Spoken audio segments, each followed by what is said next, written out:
اليوم بجرب وياكم بودرة ميك اب فور ايفر وبشوف كيف تغطيته على هالآثار. شو الفرق بين هالبودرة وهالبودرة؟ هاي تركيبته أنظف والملمس على البشرة يكون كأنه سكن ويناسب كل البشرات حتى الجافة. يلا نبدأ. أول شي برطب وجهي، يلا نشوف. اوكي اباكم تشوفون وياي هاي. واو بنات شوفوا والله يجنن. بحط تحت العين تغطية بيرفكت والتركيبة خفيفة، ما بتحسين انك حاطة بودرة. يجنن بنات يجنن. شوفوا كأنك حاطة فاونديشن بس الملمس وايد خفيف. شوفوا هالصوب حاطة وهالصوب لا. شوفوا كيف الآثار راحت. أحس شي ساتسفاينغ. خلنا أسوي لكم. شوفوا تحت العين، شوفوا الفرق.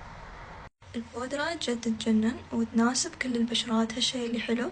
التغطية روعة، أنا متقبلة عليها. برش فيكس بس عشان يندمج كل شي. بكمل باقي الوجه وبيكم. شوفوا التغطية بنات.